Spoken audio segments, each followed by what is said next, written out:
It is Black Monday in the NFL. Let's talk about it.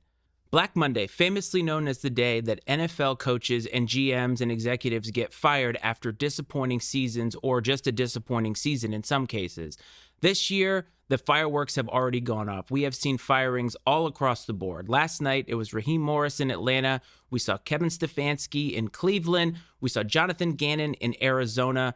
We saw Pete Carroll in Las Vegas. To me, none of these are surprises outside of the fact of maybe Raheem Morris, given how Atlanta had finished. But if you really think about it, Black Monday is about starting over.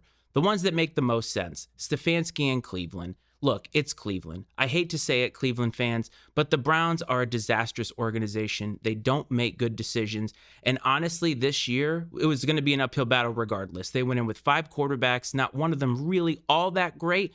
Shedeur did show some flashes down the stretch, and I think that is definitely worth looking into.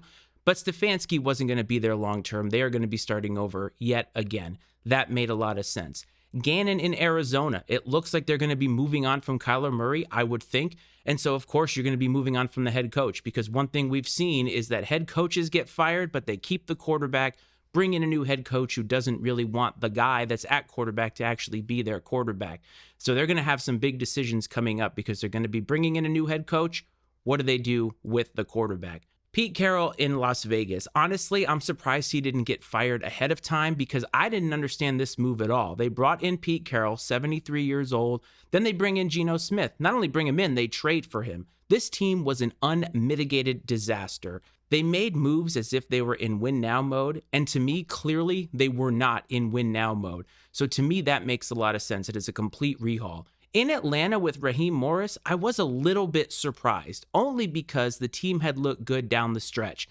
Now, I think that the GM getting fired makes a lot more sense given the fact that they signed Kirk Cousins and they drafted Michael Penix. And right now, Michael Penix has been on the shelf. Kirk Cousins played decent down the stretch. He's not a long-term option, but they have a lot of money toward him.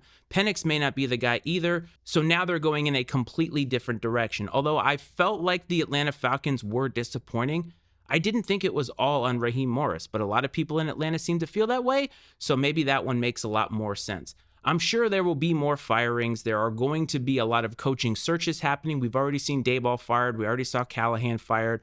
Will Aaron Glenn get fired? There are a lot of questions. As of right now, those are what I know, and it's going to be an interesting offseason in the NFL as always. What did you think of the Black Monday firings? Do you think they were warranted?